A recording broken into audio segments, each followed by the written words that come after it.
Show, P.G. Show. Divorced dad, single dad, divorced dad, single dad, P.G. Show.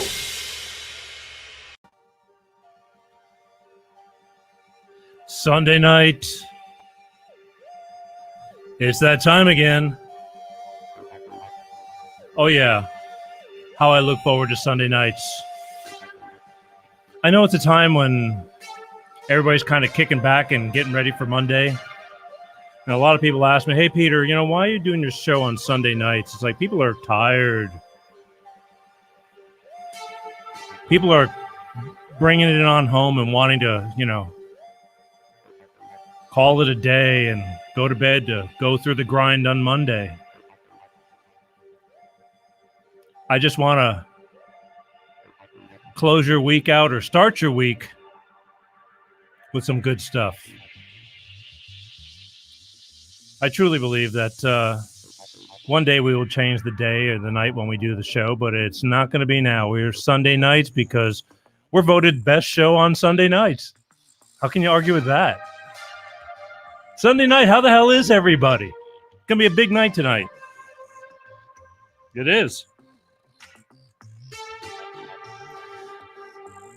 Big night. We got a really big show for you.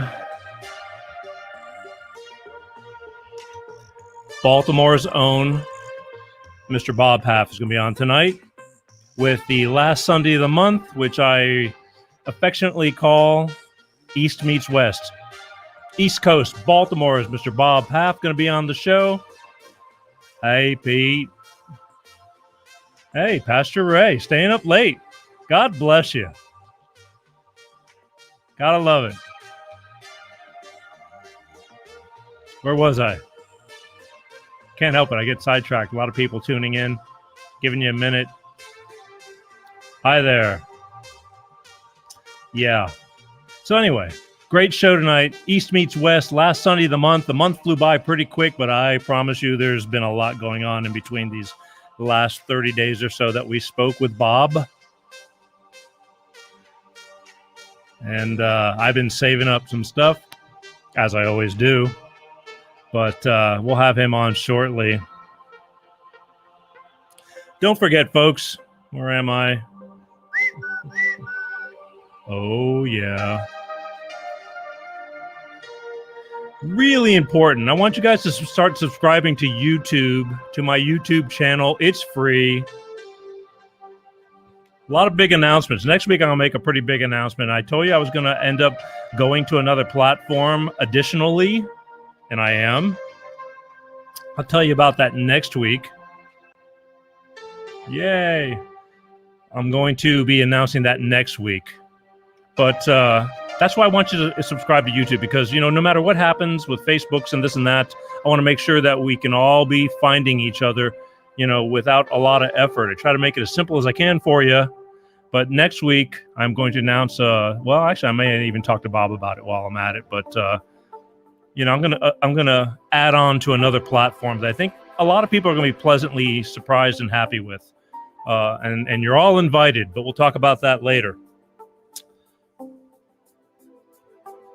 Last week, pretty awesome show with Mr. Arnie Wexler, gambling addiction. I got to be honest with you. I didn't know which way it was going to go with him because I thought maybe I might have to squeeze a lot out of him, but he was a plethora of knowledge, and he was right on target and on the money. I mean, he didn't miss a lick. Addiction's addiction, folks. There's no doubt about it. Gambling, drugs, we're going to get into that tonight too, as always. But, addiction's a killer for your families, the people around you, and quite possibly yourself. But Arnie was a plethora of knowledge last week. I mean, his book, All Bets Are Off, he's got tons of experience, and I thought it was a great show last week, and I didn't know what I was going to get, but he really he showed up, and that's important. Next week is going to be just you and me. I got a bunch of stuff I want to get off my chest, so I'm taking the show for myself, and I'm going to let you guys call in next week if you want to add to it and or comment. But that's going to be next week. I'm going to take the show for myself. And I just gather up a bunch of stuff and I don't get to it because I have guests. Now, on a night like tonight, Bob and I are going to be ping-ponging. It's going to be an exciting game because, again, East meets West. Lots of stuff in between. But I'm looking forward to it. Anyway, that's a little blurry. Get your eyes checked, Paul. What can I tell you? A little blurry. You're a little blurry. Better not be blurry. Am I blurry? Better 1 or 2? 1 or 2? It's an eye joke. Aye. Anyway, all right. That's coming up next week. Let me tell you a quick story. And this was today. I went hiking today. I was going to make my usual about 2 hours walk.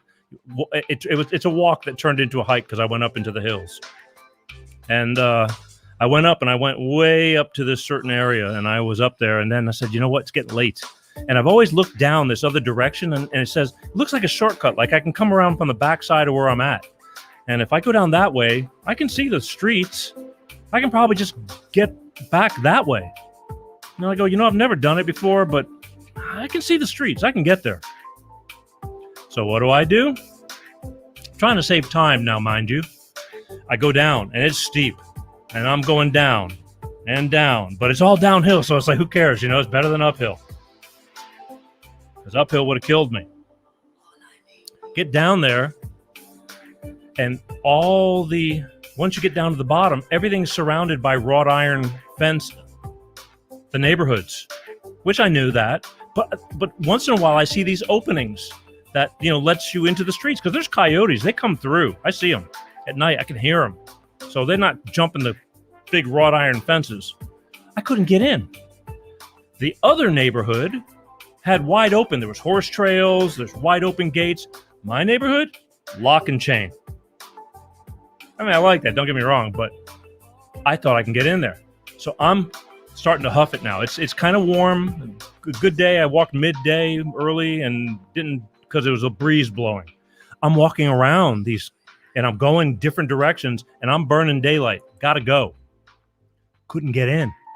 I even slipped and busted my ass a couple of times. Good thing that wasn't on film. It would have been funny though. Finally, I just come to the point. I got to go back the way I came. And I did. But it about killed me. It was uphill all the way. I'm telling you, I took it about 200 feet at a time, having to stop and catch my breath, and my legs were turning into jello. Now, I'm not in the worst shape, but I'm definitely not in the best shape. And I just kept looking at that peak, and I'm going, gotta keep going. I was not going to be a helicopter rescue. Oh, no. So I finally got back up to the top where I was supposed to be, but now I have the long hike back all the way. And my feet were starting to drag a little bit, and it's still hilly. I'm up in the hills. Even when I finally got back to the streets, it was all downhill from there. Kind of like my life. Just kidding. It's a joke. But I was tired. I added another hour and a half to my hike, and that's putting it lightly. The moral to the story is, don't just go where you think you need to go. Pay attention. Map it out. Don't try this at home, kids. Anyway. All right, listen. Before we start, real quick, I'm getting ready to bring Bob Paff in because I know he's anxiously awaiting. He's chomping at the bit. Plethora of knowledge. He's got stuff. I can tell. Look at you smiling. Because Bob knows. He's on the money. And, no Southern Fried Sunday tonight, Paul. I'm sorry. Go watch the reruns. Anyway, so I'm going to bring Bob Paff on, but first, got two things. Actually, I got one thing. I'm all over the map. I'm telling you, I'm appreciative to be here because I didn't know if I was going to make it. And if I did, I thought maybe I'd just look like I just came back from hiking because I'd be that late. Unshaven. Sweaty. Wow. All right, listen, we'll be right back. I could not be here. And speaking of being here, I did not get a helicopter rescue by Bolt Energy. But the thing is, I could have used some more Bolt Energy while I was on that hike. But and I was running out of water, too. Did I mention that? I'm an idiot. in a not so idiot kind of way.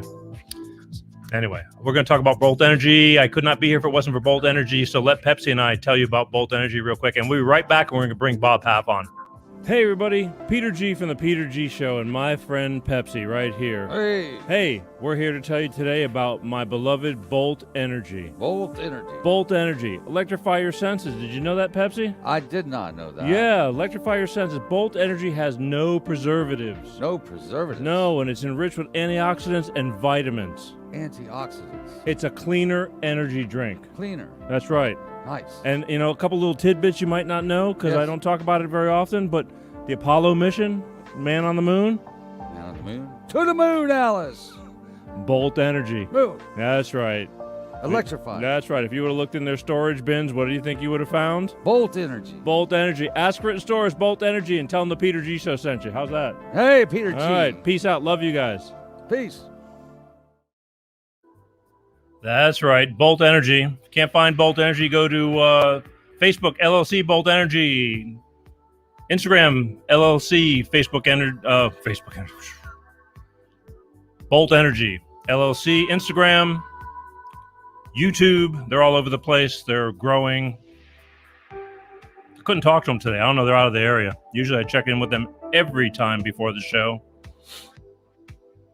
Somebody's saying they're not seeing us on the official page. Listen, people, if you want to be able to comment live, I strongly suggest you be on the official YouTube Peter G Show page or the official Facebook Peter G Show page or the LinkedIn official Peter G Show page. That way I can see your posts, and that way we can communicate. And Bob, even if you got questions, post them.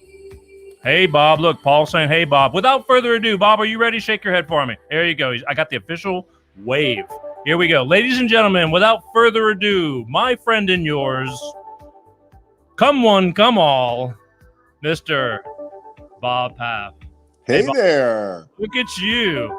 Morning or evening. Right? It's almost morning on the East Coast here. That's for Well, sure. you know, rock and roll. That's Yes. the way we roll. How you doing? I'm okay. I'm a little tired, but I always tell you that. I always bust your chops when That we is do true. this once a month, right? So, Well, it's rock and roll. I always stay awake, Peter, for you this late. Thank you. And listen, my people, thank you. They're your people too. And Yeah. this is what it's all about. It's really not even about you or I. It's about them Correct. and what we bring to the table for them. And a lot of people are very appreciative of it. I mean, I don't know. I'm getting some good things coming back. And I think some of your people are appreciative of it too. I mean, it's a different approach than your show. But Yep. I make it our show for one Sunday a month. You sure do. You sure do. And thank you for that. I'm appreciative. Well, because look, we go back now several years already. Yeah. We do. And again, we're not exactly alike, and so be it. Nobody should be. But the thing is, we share a lot of common interests. I agree. We do. So let's start with these common interests. It's been I knew it was going to be a quick month. It seemed like we were just on a few weeks ago, to me anyway, because the last time it was quite a while since we were on. Yeah. But I'm going to start with things that I think are near and dear for you, if you don't mind. Go ahead. In honor for you, it was your son's birthday this past week, correct? July 21st. You made it a point to really emphasize on his life and post and talk about a lot of things. Why don't you just start us out and just kind of reiterate for the people who didn't get to catch some of this stuff? Yeah, what I decided to do, so July 21st, for those folks who maybe are joining us for the first time, my son passed away in 2019, January 21st of 2019, from a drug overdose. And I'm very public about that, Peter, as you know, and those who listen to us know, because you never know the next life you might be saving. And we're saving lives every day, and Zach would want us doing that. And I feel his presence. But what I decided to do this year, he would have been 36 years old on July 21st. And talking to, I believe, I've talked about this. I've been in therapy since I was in my 20s. I believe in it. I believe in alternative medicines. I believe in energy work. I believe in acupuncture and all these things. And particularly when you lose a child, you're kind of willing to try anything within reason, certainly. But was talking to Gregory Dean, who I do some energy work here in Baltimore, and we got on the topic of really trying not to mourn Zach's passing so much on his birthday, but to celebrate it. So I came up with this idea. I've never done this before, but I came up with the idea, and I called it Zach Week. And I think it coincided with Shark Week. Really, I do. So we could find that out. I think last week was Shark Week. But I decided to celebrate him every day last week. His birthday was Wednesday, the 21st. But every day I would post a new picture. I did some videos like this throughout the course of the week because, as you know, and I'm going to steal your term, you and I talked about one of the differences in our show is I'm very organic and very sort of seat of the pants. So I don't have the schedule and the regimentation. I come on when I've got something to say. And so we did that with Zach. Again, we posted a lot of pictures of him from infancy. I think the first day was like, let's start at the beginning. And it was a picture of me holding him when he was born. I spent a couple of days up in Western Pennsylvania, about 2 hours from me in Baltimore, visiting with my grandchildren, his children. He has a daughter who's going to be 11. His son is going to be 6. So it was very much a celebration of Zach's life. I talk about him in the present tense. And so when people ask me how many kids do you have, I always say 6. Yeah, it was a celebration of Zach's life this week. Is what we did. I get it. Again, this whole thing, I know you're very predominant on this whole opioid addiction thing, and trying to get a movement of some sort started. And I think that's your torch. And well, it's unconscious. Not to interrupt you, but what really pissed me off, and I heard you say something, so I guess we can use some of those words. But what really fired me up is, the year Zach died, there were over 70,000 overdose deaths in America, and that was 2019. Last year, there were 93,000. So it's getting worse, and I keep saying that. And listen, Peter, one of the things I try to do when I do my show is I don't want to say apolitical. I've got feelings about politics, certainly, but I really strive for balance. I want people to have one of the things that I think you and I do for others is give them a voice, people that don't have a platform. We give them a voice here. They call in on your show. They call in or post on my show. And I repeat the questions and I acknowledge and I honor them. But I'm sick and tired of it. I'm sick and tired of it. I mean, Hunter Biden is probably one of the most well-known drug addicts in the country, if not the world. And that's not a political statement. He's 51 years old. He has struggled with this for many years. His father is now the president. And what the hell is he doing about it? I think there is, and I've heard people say, and I refuse to believe this, that we can't win the war on drugs. You hear people saying we should legalize everything. I don't, and I get the whole revenue. I'm sorry, isn't that funny? Freudian. I went to revenue. I started to say I get the whole legalization thing because of the revenue tied to it. And everybody's trying to grab money all over the place, particularly some cities that are struggling. That's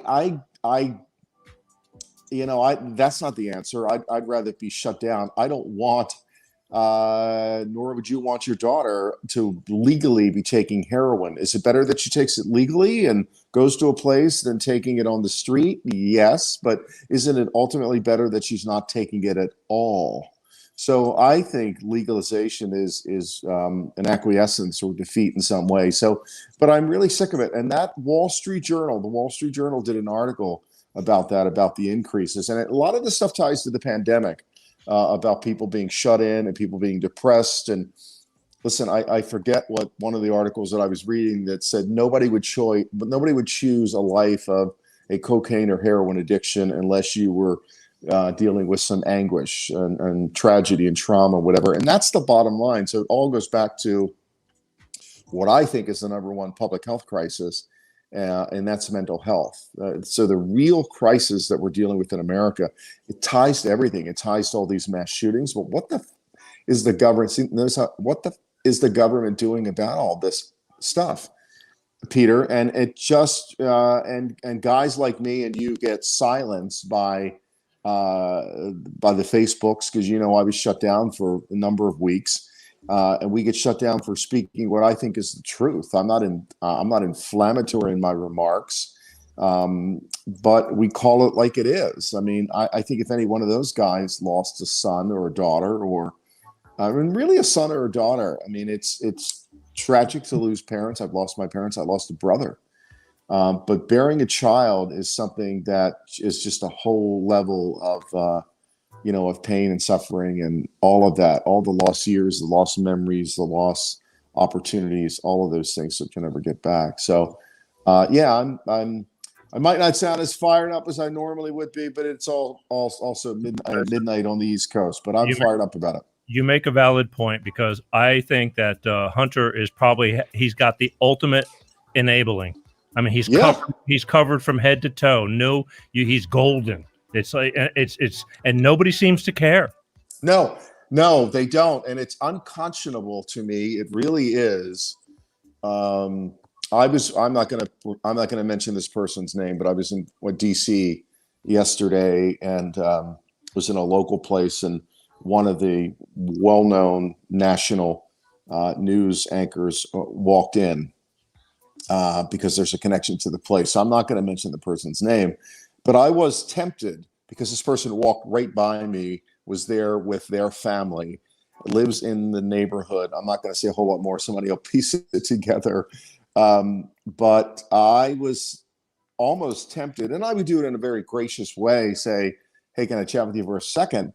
And this is a mainstream media celebrity star whose name everybody would know if I mentioned it.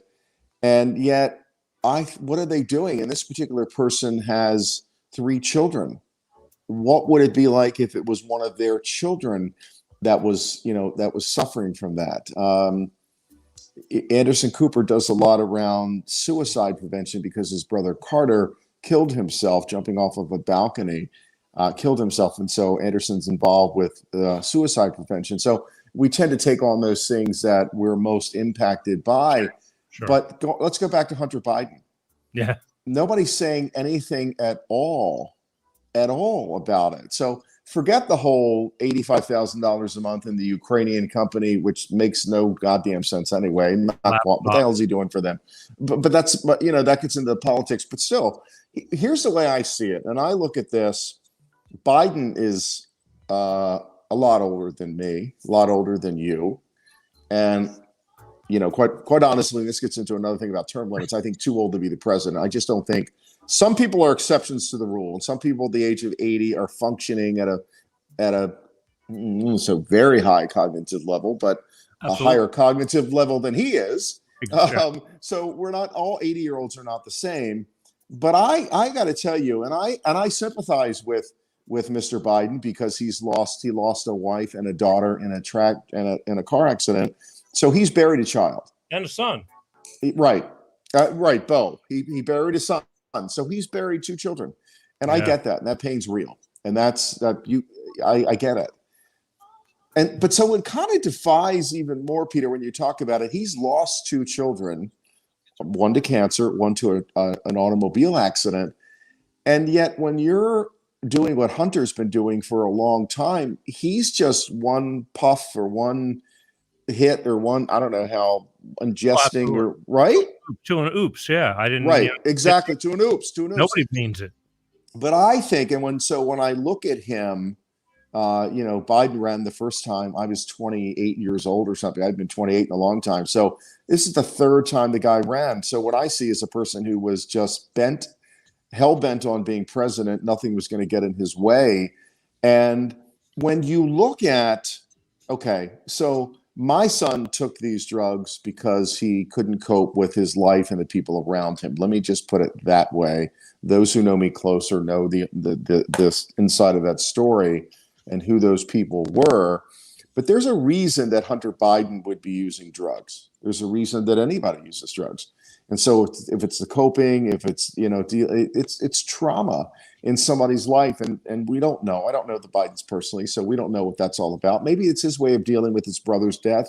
his mother's death, his sister's death. And that would be understandable, not excusable. There's a difference between understandable and Maybe he excusable. just likes it. I mean, some people just like it, like, you know, anything else. I mean, Peter, you know, I don't know. I mean, you get addicted to it. Heroin's a quick high. It's a 15-minute high, and people do get addicted to it. And yes, they like it. They like the euphoric state that it brings them to for a period of time. But I don't think anybody wants to live in that state. So that's where I would take exception to what you're saying. But everybody's filling a hole. Yeah, that's it. That's it right there. So Sad. I would rather that it's interesting because, and I may do this. There's some awesome pictures of my son. You saw them this week, and he was a beautiful child, and he was just a beautiful person inside and out. But I was like, wow, you know, maybe he's the poster child for this, and us finally doing something about it. Somebody's got to do it. Somebody's got to do it. There are a lot of celebrities and politicians who have lost children or who have children struggling with addiction. Look at the Kennedys. A number of them died of drug overdoses, right? Sure. And yet nobody's really sort of picking up the mantle and saying we can do more. Think of the trillions of dollars that we spent in Afghanistan and Iraq, and we didn't win. And now we're coming back. We didn't win. Why don't we take a portion of those funds and direct it at an all-out? People talk about it, Peter, and they pay lip service to it. Why don't we do an all-out war on drugs? Why don't we go after the source? Why don't we go over to these places and blow up these poppy fields or whatever the hell? You know, they're coming in, they're made in China, and they come in through Mexico, whatever. They're flooding the market, and it's getting worse. 93,000 deaths last year, up from 70,000 the year before. I think it's big business, Bob, behind the scenes. It is. You know, it's beyond you and I and the average person. It is. You know, it's sad but true. I mean, there's business in addiction and drugs. And I mean, look what's coming over our borders right now. Right. The fentanyl. This is what scares the shit out of me. Well, that's what killed Zach. Well, okay, and I'm hearing a lot of all these fake drugs being manipulated. Correct. Like little pills that look like something else, right? Yeah, but with fentanyl, that's like way over. They have no idea what they're doing. They just kind of mix it because it's cheap, and it doesn't matter if it's over. They don't care. That's right. They don't care, and people are dropping like flies. Right. So next week, I'm getting ready to unload on my own soapbox about a lot of stuff, but.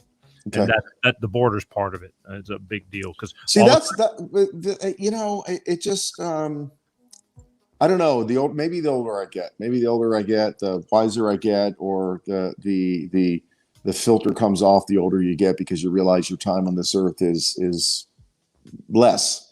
It really pisses me off. It's disgusting. I don't know how people. I don't, you know, and what bothered me, and I've never been a big space exploration guy, to be totally transparent up front with you. I don't get it. I didn't even watch the Star Wars movies. That's not my thing. And so now you've got Bezos and who's the other guy? Richard Branson, with all this money to fly that phallic symbol. Who was the one that went up in the big penis? Oh, the giant penis is Bezos.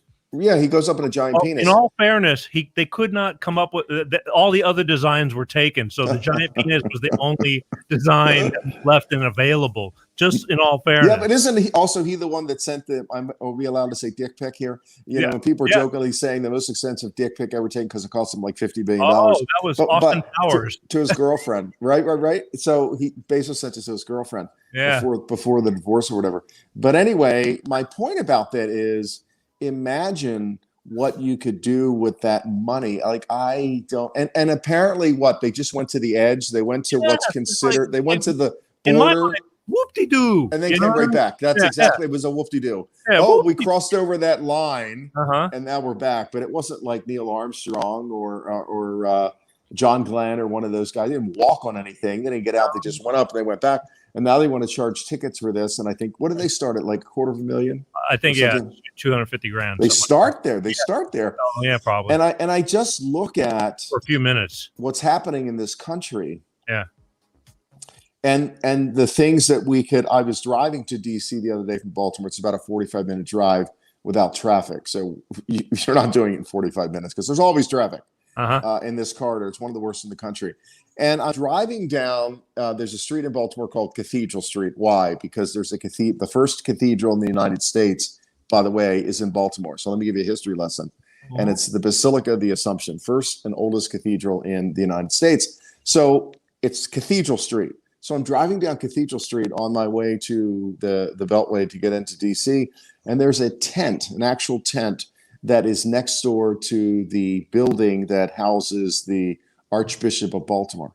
The Archdiocese of Baltimore is on Cathedral Street, and there's a tent right on the sidewalk next to this property. And I wanted to take a picture, but I was driving, and I thought, my God, we've got people living in tent communities all over this country, I think now. I haven't seen them up in Vermont. You know, I love Vermont. I'm getting earthier and crunchier as I'm getting older, but Burlington is one of my favorite cities. And I haven't seen any tent communities up there, but maybe they exist because they're everywhere. Yes. To me, Peter, it's, and I'm a moderate Republican. I'm happy to say that. I'm happy to carry the card. I believe in social programs. I believe that there are people that are, for whatever reason, always going to be on the fringe of society. When you look at, you just look at homelessness, and you look at the drama and the trauma and all that, and you look at the addiction, and you look at suicide, you look at mental illness. It's here to stay. But we can do a hell of a lot better at it than what we do.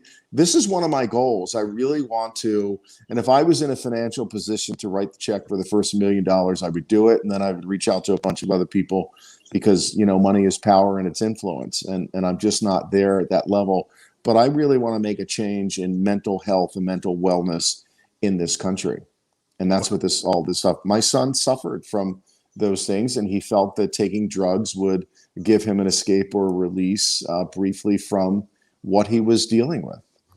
And that's sad. It is sad. And I think that there's so many people in that same position, Yeah. quietly and publicly. And, you know, underground, your average person, you know, just lives in an average neighborhood. I mean, it's pretty big. Yeah. It's, I don't know. Sometimes I think maybe that I should stand on the street corner and get a, what do they call the megaphone or whatever the hell, and just start, speaking out on street. Maybe I should go on this sort of Don Quixote-X kind of, not a vigilante, because that's not my style, my speed. But we just keep paying lip services, and now with the mainstream media, I mean, they're protecting, I think, this administration. You don't hear anything going on at all. Yeah, exactly. Yeah. So you don't hear anything at all. Yeah. And between big tech and big pharma and mainstream media, who's running the show? What the hell is going on? That's a good question, because I know who's not running the show. I think we do. I think it is amazing to me that people who voted for the current administration, nobody's saying anything. We've talked about this. It's in the paper. The price of everything is up significantly, right? And you're out there in California. Somebody posted the other day. Oh God, who was it? So the gas is $5 in some places. It's pretty damn close. Yeah, some places. Wow. Yeah, it's. I don't even want to get started because again, we could be on for the rest of the night till daybreak. Here it's right around 3, and as you know, I was in Florida when you were in Florida. It's right around 3. I was in Florida when you were in Florida, and it was hovering. It was a little higher. It's typically cheaper in the South, sure, but it hovered around. I think the cheapest I saw it was like $2.95 or something like that, and that was regular unleaded. Yeah. Right, but yeah. Wait, now that you got me, because I forgot. Again, so much stuff goes on between. Last time we spoke, both you and I, you were on the East Coast of Florida. I was on the Gulf Coast of Florida, and everything. I mean, it seemed like you really started really digging where you were at. You were enjoying the environment where you were at. It's a whole different ball game than Baltimore, correct?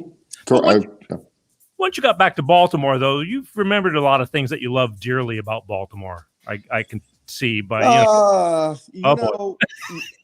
it's a good thing for us to talk about right now, because I have sort of been in this. My daughter goes off to college in the next few weeks. We're down to weeks. This chapter of my life is changing rapidly, and I've struggled with this. I was talking to friends tonight. My whole identity has been wrapped up in being a father, first and foremost, not an author, not a talk show host, television, radio, not a voiceover talent for National Geographic, all things that I've done and I'm extremely proud of. I made the decision years ago that I was never going to be the kind of father that my father was. And my father left us when I was 10. He had an affair with my mother's best friend. My father's long been dead. He died in 1991. So I'm not saying he's not going to hear this, at least that we know of. Right. And so I swore that I was, I would be the father that he wasn't, and I have been. And it hasn't been. You and I have talked about divorce and parental alienation. I've dealt with all that. I have. I've not been very vocal about that, but I've talked about that. I have a daughter who hasn't spoken to me in a number of years, and it's very painful to me. Sure. If she's listening, I love her. I doubt that she's listening, but and if she knocked on the door, it would be a wonderful, wonderful day. You're right, and I'm not. But I didn't do anything. Let me tell you right now. Let me tell those of you who are listening. I wasn't the one that had the affair. And here's my thing. My whole life has been devoted to my children. I told somebody earlier, I use this word, Peter, and it's the right word, and you'll get it because you're a father. I have poured myself into them financially, emotionally, physically, spiritually, all of that. And so this is tough because she's my youngest. We're very close. Zach's gone. So they were the bookends. Zach was the oldest and she's the youngest. And that chapter closes, and it closes forever. And then you struggle with, well, who am I? What do I do next? And all that kind of stuff like that. So a lot of things going on. Your comment was about Baltimore. I went to Florida. Let's talk about Florida. I went to Florida to take care of to be down there with my former in-laws. Right. To support my friend. People were like, what? Yeah, back up. You said what? Right, you're very blessed. I've been divorced from my former father-in-law's daughter for almost 10 years. And so people are like, wait a minute, you're down there supporting your former in-laws. I love them, very close to them. They supported me. They refused to stop speaking to me. They were sort of given an ultimatum and they refused to do that. And so they've been very supportive of me. And she was diagnosed with cancer. She was diagnosed with cancer on June the 16th. And I flew down on June 22nd, and I spent about 3 weeks down there. Right. Because I met with the surgeons, I met with the doctors. They're close to 80 years old. Right. And they don't know how to navigate that system. So I would take them into Orlando and do all those kind of things. And while I was down there, I went to visit some.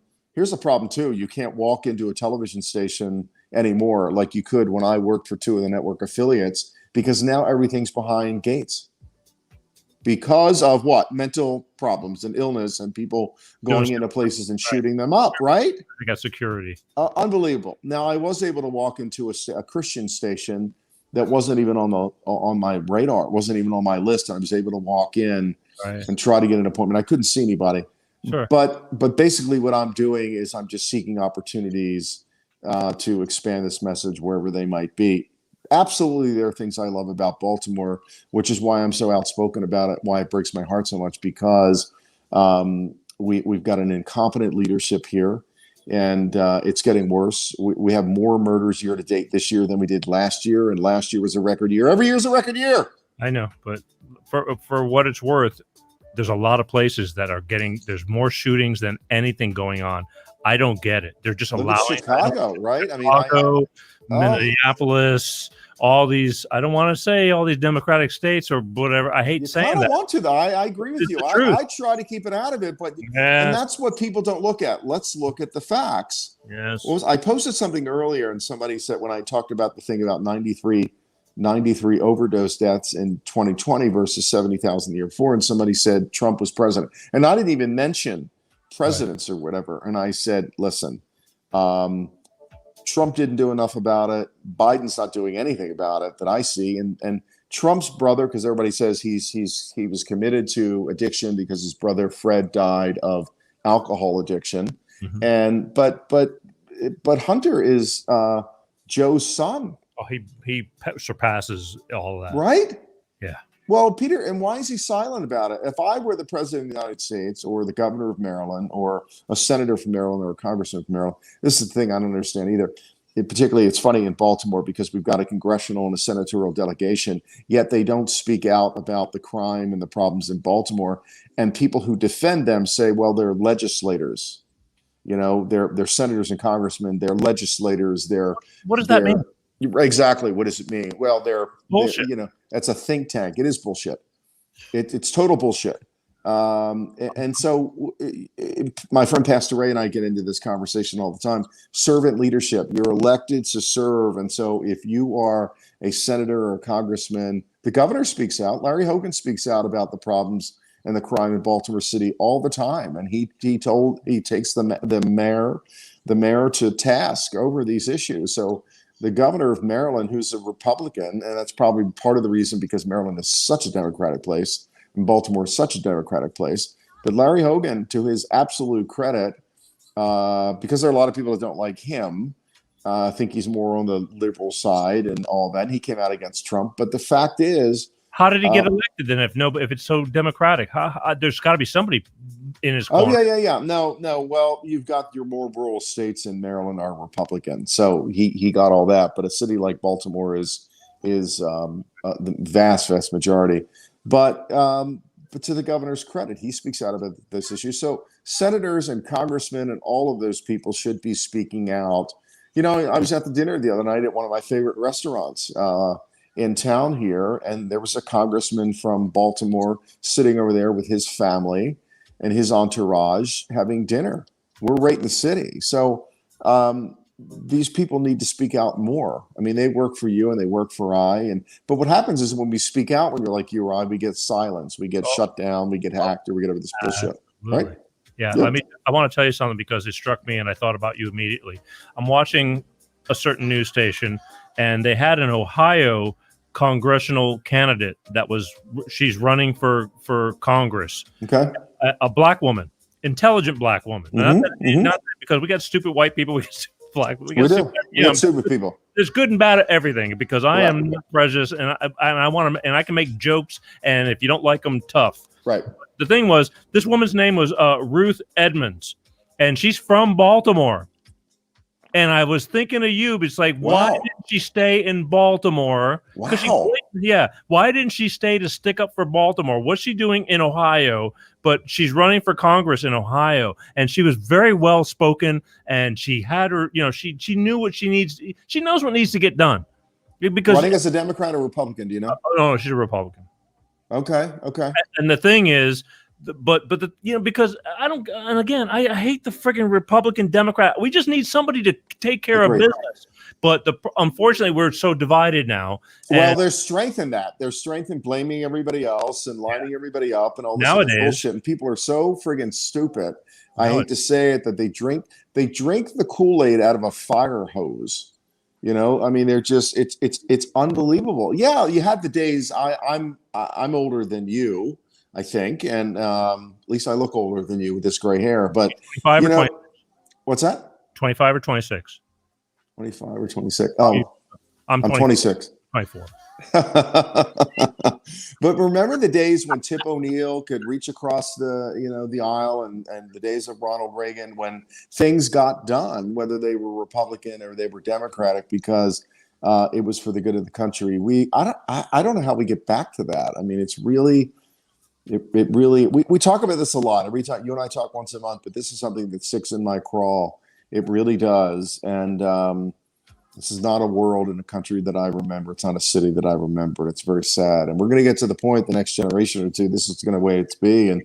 And saying the good old days will be, 2019 or something like that. So it's awful. I'm pissed off at what these teachers are being told to teach, and they're teaching it and going, okay, I mean, it just, again, it's ridiculous. Well, New York City, the parents in New York City are taking a stand. They're either starting their own schools or they're saying you can't teach that, and so all these things that are going on. When I posted, it's one of the things about Zach, one of the many things, and I said, why aren't we doing more about the war on drugs?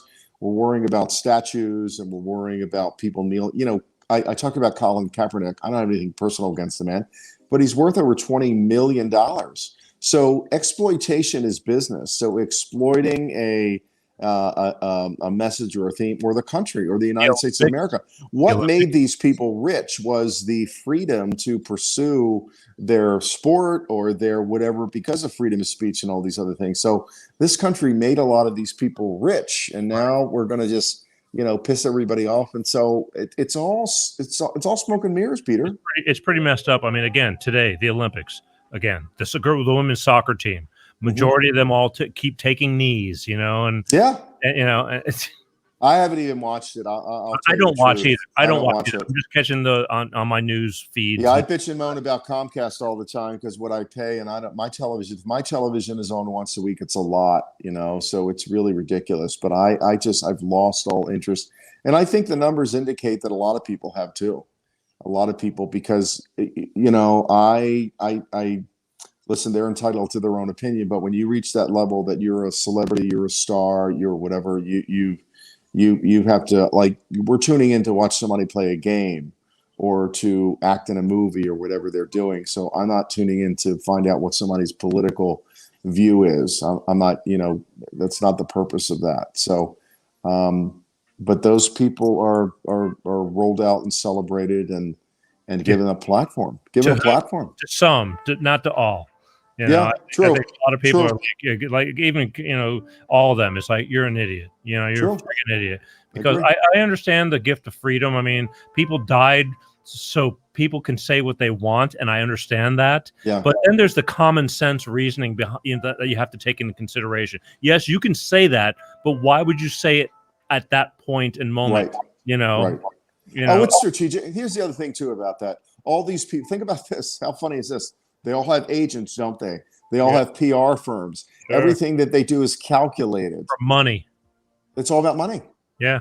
It's all about money. It's all about endorsements. And, everybody ran, like when the Black Lives Matter thing, you saw it just everywhere because everybody wanted, and this has been all over the Wall Street Journal or I won't say so much, certainly not the Washington Post because it's so liberal that I have a hard time even reading it these days. The Wall Street Journal to me finds that balance, but there have been articles in there. It's all about marketing.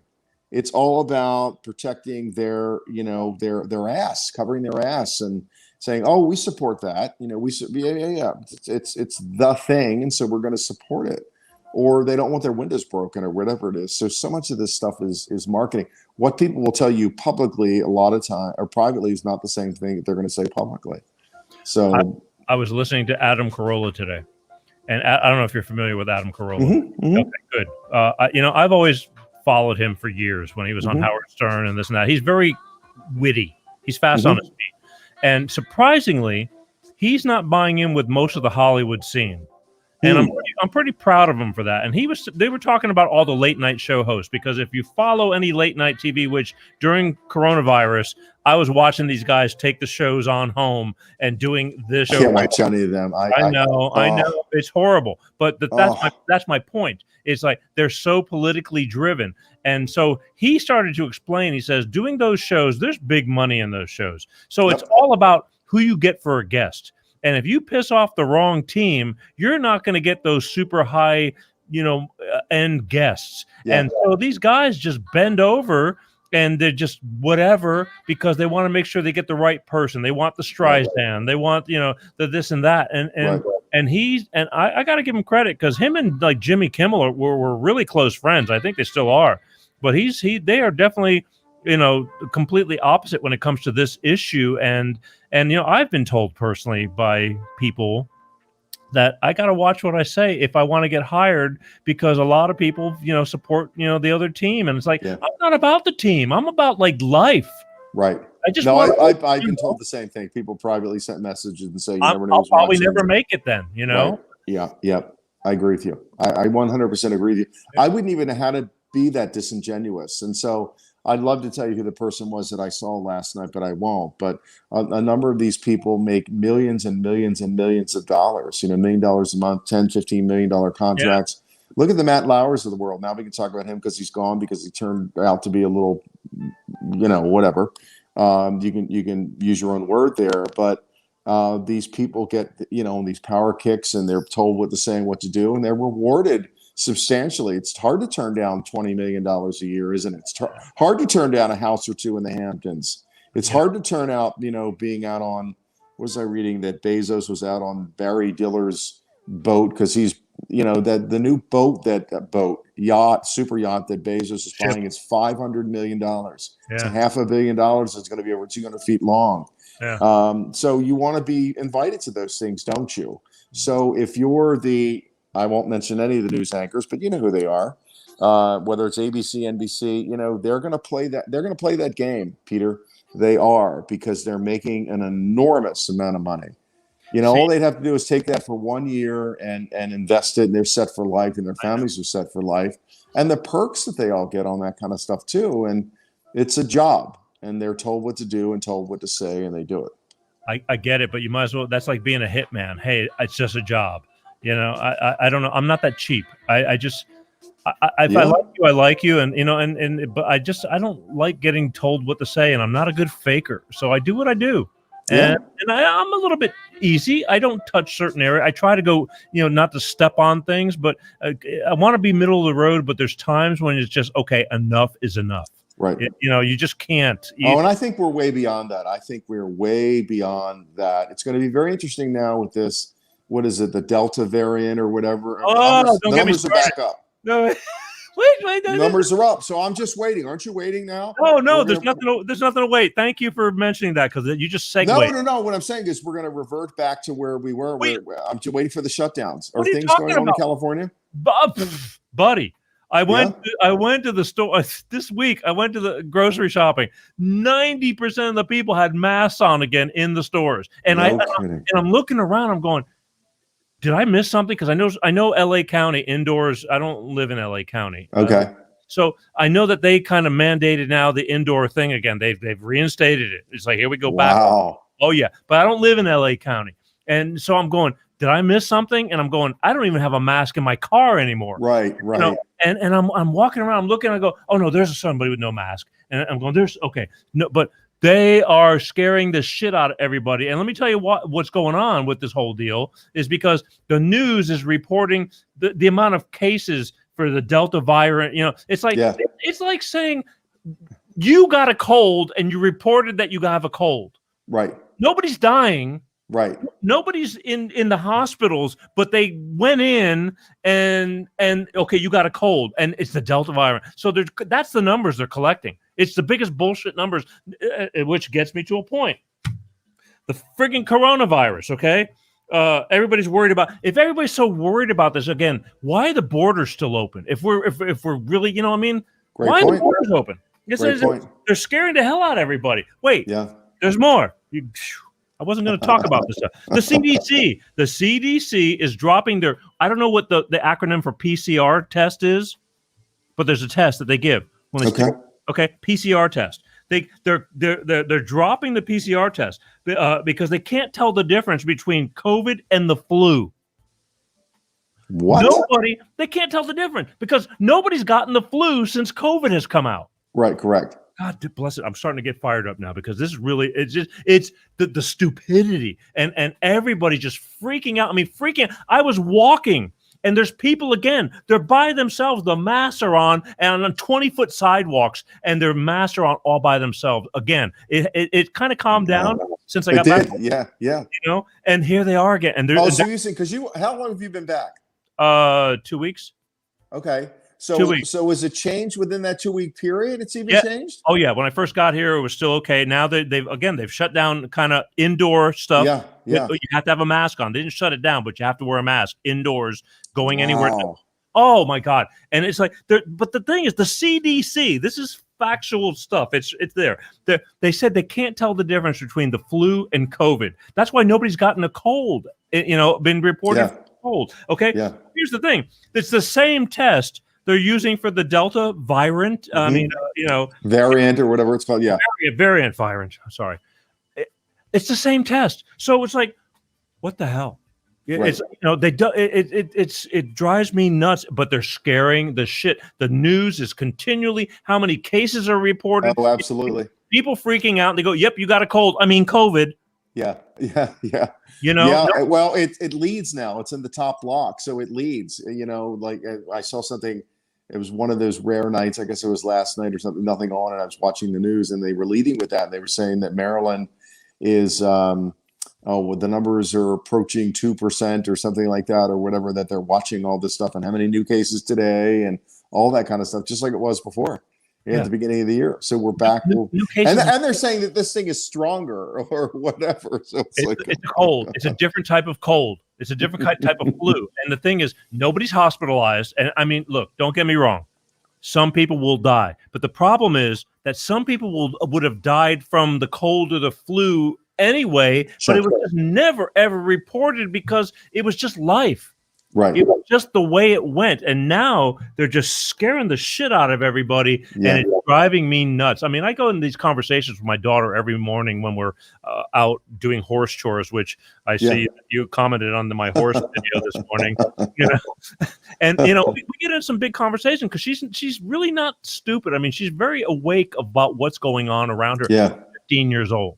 Yeah. And it's just stupid. And we're going on and going, this is ridiculous. Everybody's getting scared into hunkering down again. Yeah. And it's like, what's the point? I don't. Well, you know what? There's an end game here. We just don't know what it is yet. Oh no, there's an end game.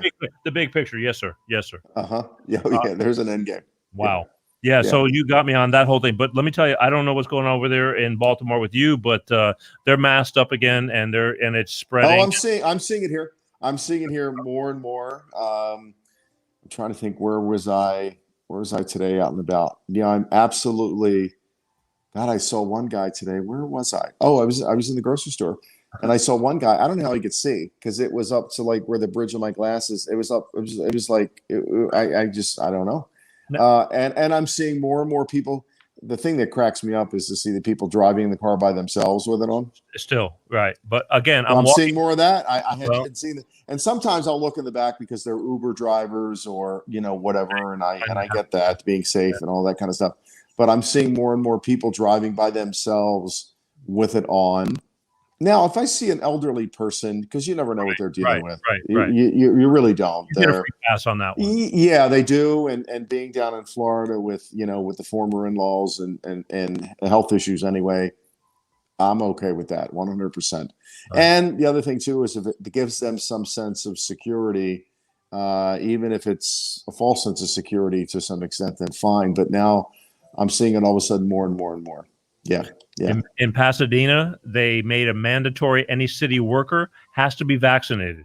It's like they're forcing them to get vaccinated in Pasadena. It's like I would have to quit my job. I just have to. Wow. I mean, that's a hell of a decision. Well, some people are going to, and that's the whole other issue too. Is getting people back to work. There's going to be lawsuits. There's going to be all kinds of things about this. There should be, but I was shocked. It's like Pasadena's mandating city workers, anybody having to do with the city of Pasadena. Peter, here's the thing too. Here's my prediction on this. There was a lot of money made during this whole scare. Still, and probably what they saw is the further away we get away from the scare, that revenue stream goes away or is diminished, and they want to keep it back up. So there were a lot of people that made, I'm not talking about the top 1% because those guys made billions and billions. They did. It's a fact. There were a lot of people that made, people got into designer masks, right? Theme masks. Right. And so you got into all that kind of stuff like that. Different styles, washable, colored. Right. It became a fashion statement. And people don't want that revenue to go away. They don't want that money to go away. They jump on the bandwagon. How do you maintain that? You scare the shit out of people. The bandwagon, though, is the drug itself. I mean, that's the main attraction right there. There's, I still truly believe that everybody behind this whole infection is the cure. And isn't it always about follow the money? But nobody seems to follow the money. So I don't know. Maybe there's people get knocked off or rubbed out or whatever happens. But it's always about follow the money because there's always money involved. I know, but I'm hoping that one day it's all going to come out because I see they're pushing Fauci pretty hard right now. I don't know if you followed that either, but what's his name? Mitt Romney? No, Rand Paul. Rand Paul. There you go. Mitt Romney. Yeah, I knew it. Mitt Romney's going to do that. Yeah, I know. Sorry, my bad. So Rand Paul is putting the screws to him, and he's pissing him off big time. And it's just I think they called each other a liar or something. But the thing is, they're defining, because it's all a play on words. It's just like Clinton going, "I did not have sexual. I did not have sex with that woman." You know what I mean? The thing he said, I didn't inhale or something. Right. I smoked it, but I didn't inhale. Right. Are you kidding? Blowjob is not sex, right? So I did not have sex with that woman. Hey, listen, it is what it is. I mean, just run the country. That's all I care about. correctly. But real quick, I want to, because we're Yeah. once again, the time is blowing right by. I back a little while ago was invited onto a new platform, and again, because of censorship, there's some people that have put together, because you remember there was like for a while there was Parler, and then Right. I never even went on What it. happened with Parler? Did it go away? They got shut down. They got did it really? Yeah, because they didn't own the servers, and they got shut down by Google or YouTube, whoever the hell owned. Oh, So I recently, I guess I'm kind of lucky. I've been invited to a platform, and it's very much like Facebook, except you can say whatever you want to say, and they own their own servers. So there's nobody can shut them down, as far as I know, and they're just starting up. And so I figured, okay, what do I have to lose on that? And I'm going to talk a lot more about it next week. And then I'm going to have one of the people on the August 22nd. He's been on smart. before, but yeah. And the thing is that I got invited to this platform. I'm going, okay, because when I was in Florida, he called me and he says, hey, I want you to check something out and go to this and this. And I'm going, what am I looking at? I thought I was looking at a website. It's another version of Facebook. I mean, really, except different colors. Buttons are a little bit, it's almost like when your iPhone gets a new upgrade, then you got to figure out everything all over again. Yeah. Same basic principle. I mean, but the bottom line is, it's this that we're doing right now. I mean, for the Facebook people, except you can do and say what you want to say if you want to go on. I don't know if they have live yet, and they're still working out bugs, but I've been uploading my shows. I'm slowly just dipping my toe in the water, and I think I'm kind of fortunate because it's kind of early on, and it's going to start exploding because, they're getting a lot of patriots on the show right now. Yes, they are. But the thing is, I think in time there's going to be a lot of everything. And at the end of the day, you can say what you want to say, and you're not going to get that big line through your screen going, the content that is being, is being removed because of, just like you've been living that nightmare. Yeah. And they're called TLB Talk, all one word, TLB Talk. And it's and that's going to be another version of this social media platform. Okay. And I joined it. And I'm slowly getting a grip on it. And you may want to consider it in your future because I just figured, what do I got to lose? Right. It's another avenue of people that want to be heard, and people, so why not? Right. And TLB Talk. It's the Liberty Beacon. The Liberty Beacon Talk. And and I went on it, and they got a phone app. And you, just like anything else, you download, go to Apple or Google, get the phone app. Same thing. It's the same thing. It's just hard to get people used to doing something different. But for those of you who've been shut down, Bob, it's like there's another avenue there possibly in the future, because in their minds, Facebook one day is going to get busted for, and here we are. Well, they're trying now. I mean, they're really trying now to bust it all up. I mean, there are a couple they've had aggressive senators in there. Yeah, it's been a good long run, and it's been amazing for the Zuckerberg. Well, Zuckerberg made his billions, and they've all It's interesting now in the IPO market. It's very interesting to me is, so let's talk about the financial market for a second, because we don't typically do that. But now it's very interesting what's happening now. The top 1% or whatever, they're creating really what I call in some cases these false platforms, for lack of a better, not a very sophisticated explanation. I apologize, because that's not my world. But what is the WeWork thing? Have you read any of the articles on that Andrew or that Newman guy or whatever, and how he inflated with SoftBank? He wanted them to pay him like $100 billion, and the guy was almost going to do it, and the whole thing just went away and it went bust. But I'm sorry, but it's fascinating what's going on now. Everybody's rushing to get these IPOs, initial public offerings, to the market, and they're creating these inflated values, and they're starting now at billions on all these things, Peter. So it's very interesting to me, what's happening and how somebody can because they're just it scares me really where things are going. And so it's crooked business. It is. It's manipulating numbers to make certain people wealthier.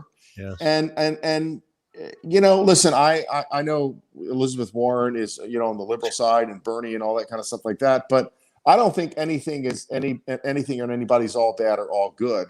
And the woman's clearly very bright and highly educated, but I think there are certain folks that have a stronghold on the economy and can manipulate those things based on just by what they say, Peter. They can go on a show and be interviewed and say, "Oh, this is going to happen," and then suddenly people go to that. They've Right. got that kind of the Jamie Dimons of the world. It's at what is he, City or Chase or whatever. They have that kind of influence that they can do that. So now you're getting these initial public offerings of something that's not even. Is it Uber or what's the other one? Lyft, that hasn't even made money yet. But when you value their stock, it's in the billions of dollars that they've got money pouring in there because of the hype around them. But I think they've lost money every year that they've been in business. I would almost bet on that. And I think it is Uber that's never made money. You need to ask Nancy Pelosi about that. She's got all the insights on all that. There you go. I'm just serious. Well, no, with the whole turmoil, I'm waiting. Those people are going to die in office. I know, but they're doing very well in the Who's stock. the one out there near you? Barbara, what's her face? That's been around. God bless her. Weinstein. Something Steen. Yeah. Barbara, Feinstein. I haven't heard her name in a while. Mayor of San Francisco, worth $77 million. The whole set. 80, she's like 88 years old. She's like 88 years old. Maybe I haven't. Maybe she's sick because I haven't heard her name in a long time. You know what? You're right about that. And she hasn't been on the news. No, not at all. And that's unusual. And you haven't hered anything from her there? I haven't. No, not at all. That's really weird. She's 88 years old. Good. Bye. Sorry. So maybe no. I think you're right. I mean, certainly should not be in. Shouldn't be in office any longer. All right, man. Oh my God. I know, because this is what happens when we're doing this stuff. Yeah. I didn't even get to Cuba and all that. I'll do that next week. But well, you're gonna rock it next week. You got the whole thing yourself. Well, I got an artillery of stuff that's. I'm ready to unload and let people chime in. But the thing was, now in August it's going to be five weekends, so I won't see you for 5 weeks now, or we won't be on until the 5th weekend of August. But I do appreciate, as always, you taking the time and staying up late. I know it's it's almost 1 o'clock here on the East Coast. Bob, you're doing God's work, you know. You sound like Pastor Ray. I'm doing God's work. Pastor Ray was on this evening. I don't know if he's still there, but he did chime in. So you know what? He did, and that's what I'm saying. So again, Jean Barnett, did we throw out to Jean Barnett? I did not see her. I don't know. I know. She's been begging. She was posting on. She loves you. She loves you. Listen, I'm going to have to respectfully withdraw because I'm too far away. So you guys can just have at it, okay? I'm not as handsome as you and no. I don't know. I've been watching her text to you. It's like, Bob, you are so handsome. So listen. You know what? It's like she gets the prize. I'm just the I'm like the Cinderella, the pauper off the side. Right. So, and you guys are very close. So you know what? So have at it, and maybe life is good. So listen, I want to, before we go, like you, I'm sure, because we've been on for so long. I've lost a number of people. We lost Bernice Paff, no relation to me, but Bernice was so supportive and had an incredible, for Sister Barbara, if they're listening, battle with cancer that we all thought she was going to win, and it took a turn, and she's no longer with us. And when I just got word that Tammy, I want to say Spilka was her last name, Tammy Furman Spilka, talk about Pastor Ray. Pastor Ray, if you're still listening, Tammy passed away like within the last day or so. I saw a post and I was totally shocked. Tammy was one who was very supportive of my show, my work. A lot of people, Peter, and I'm glad to be able to bring those people to your platform, support Pastor Ray and his work with the homeless here in Baltimore. And Pastor Ray's done work in Las Vegas. Pastor Ray was telling me that Tammy sent him a bunch of tents last year for his homeless community, because these people camp out in the woods, and she passed away. So I want to send our regards and our prayers to her family and thank so many people. I want to publicly thank too, if I can, Peter, on your show, I created, there's a foundation for Zach that I'm not involved in other than it's my last name, but his brother runs that, and that's his thing. And it's great, but it's his thing. But one of my things that I've been wanting to do is to create a scholarship for Zach in Zach's name at Calvert Hall. We call it Calvert Hall college, high school. It's a boys' prep school, and a number of people, a lot of people that I didn't even know. Just Jimmy Cochran in Texas, and I think Jimmy, if you're listening, is in Austin, I believe. People sent in $100, $200, $250. People that I only know through social media, and I'm so grateful, and I want people to know that. And so you talk about doing God's work, and it's that kind of thing, because I have my moments. A lot of things are just coming to a head here, and so I don't even know where I'm going to be coming to you from at the end of August. I could be coming to you from Detroit. I hope not. Maybe Burlington, Vermont, but I don't know. But Pastor Ray and I had breakfast this week, and he was talking about doing God's work and doing all this stuff. So me and my faith, and was back at church this morning at Loyola and the alumni chapel, and really just kind of doing that. And I believe that. I really believe that. I believe, as painful as Zach's death has been, I've learned a lot since his death. I think I was fairly wise before he died. I'm wiser now. I will tell you that, if that's a byproduct of it. And I feel like I know him better now. It's kind of strange, but I do feel his presence around me and guiding me in this work that we're doing. So that's kind of a good note to sort of wrap things up by really thanking people and those who have, and people continue to pass away, as you know.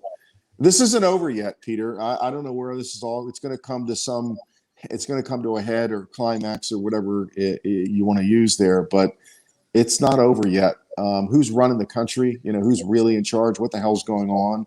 None of us really know. I don't care what side of the fence. I think the folks that think that they're on the winning side, they're not saying anything at all, but they don't know what the hell's going on either.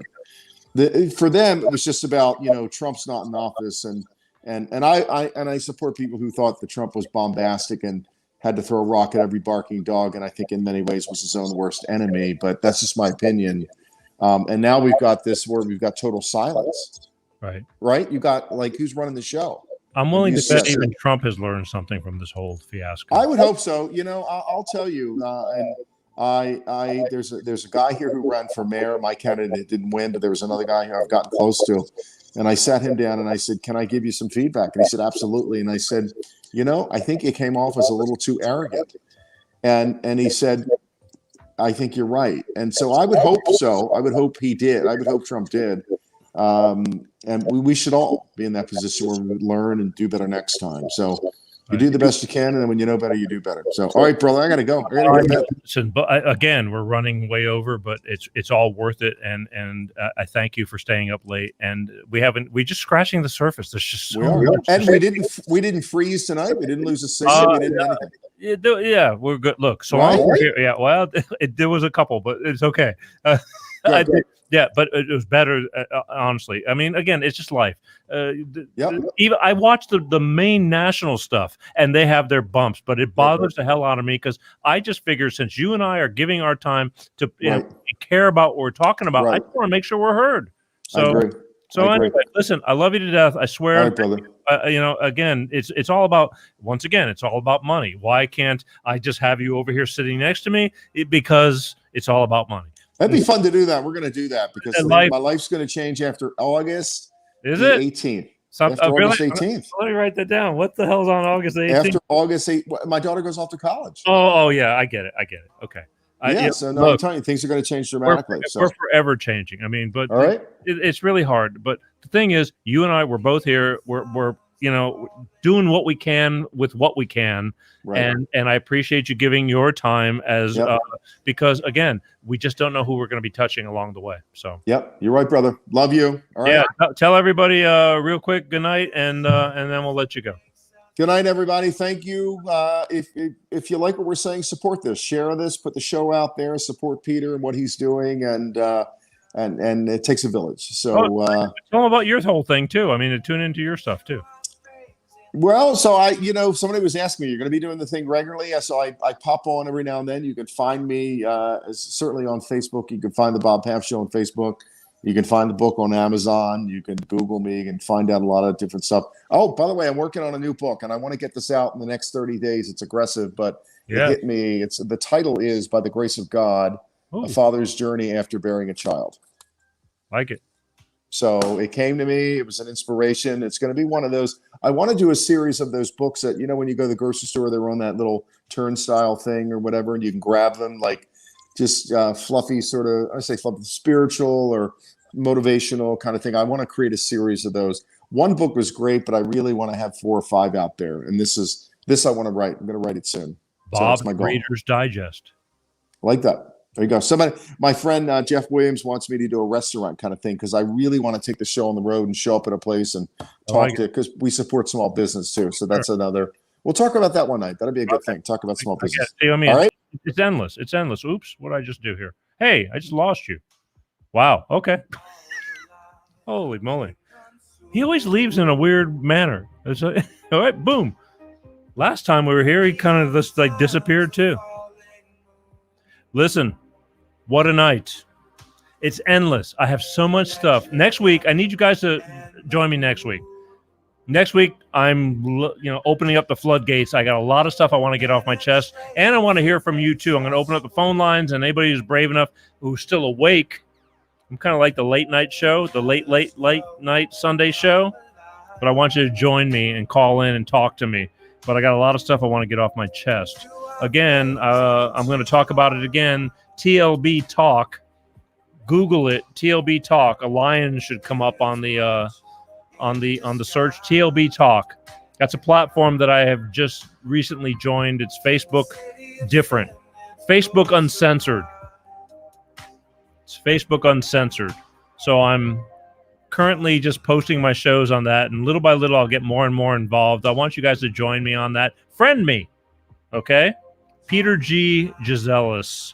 Had to put that up there. Couldn't just do Peter G show for right now, but I want you to join me on TLB Talk. Google it. You can do the phone app, the whole thing. I want to thank Bob Paff for being on my show as always. Last Sunday of the month, East meets West. Never a dull moment. So much stuff to talk about. Even when we reiterate on stuff, it's stuff that just doesn't. It's impactful. It's stuff that means something. I want to thank Bolt Energy for knowing what I do and still sponsoring me. If you haven't tried Bolt Energy, ask for Bolt Energy in stores. If they don't have it, go to Bolt Energy LLC Facebook, Bolt Energy LLC Instagram, Bolt Energy YouTube. Ask them, say, where can I find Bolt Energy? They're growing. It's not easy. It really isn't. It's like trying to do this show only in an energy drink. But no preservatives, people. The only energy drink out there with no preservatives. There's cleaner energy drink. These guys are workout fanatics. I respect what they do and what they've tried to build and are building. Next week, just you and me. I want to see you here next week. We're going to talk personally. Ton of stuff. I'm gathering up stuff.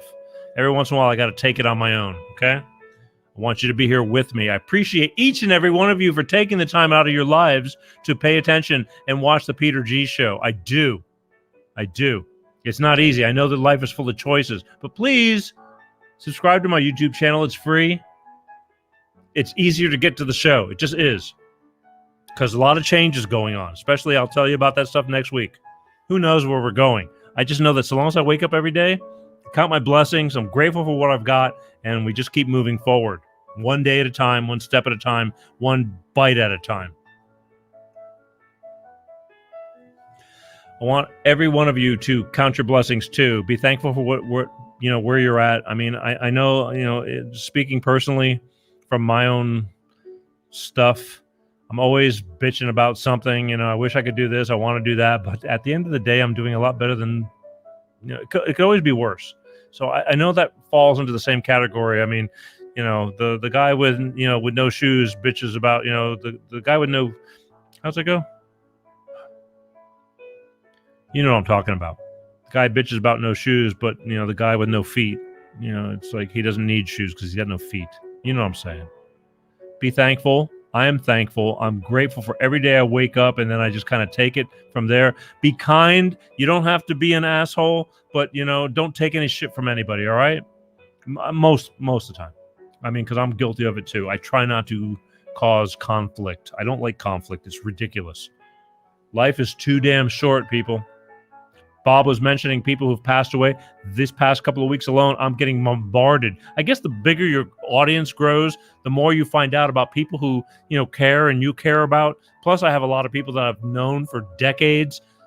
As we get older, life really is precious, and I'm losing people, and it doesn't leave me that easily. I speak about it with my daughter a lot because life is precious. I'm so grateful to be here bitching about stuff to you guys. But I love you all. Thank you. Thank you from the bottom of my heart for paying attention. Share. If you want to do anything for me, share this show. Let's grow. Let's keep on growing. But get on that YouTube. I need to start collecting up there because things are changing. Okay? Is there anything else? No. They're telling me we got to go. We are way once again, hour 20 minutes. Can't do an hour show. I just can't. I want to, but I can't. It's just too much stuff to talk about. Wait till I get where I have to be disciplined. But for now, I'm not. And I love you guys. All right? As always, my name is Peter G. Thank you for watching this show. Share it. Next week, I want to see your comments. I want to talk to you personally on the phone. Be here or be square. All right? Love you guys. As always, peace out. Peter G Show, Peter G Show, divorced dad, single dad.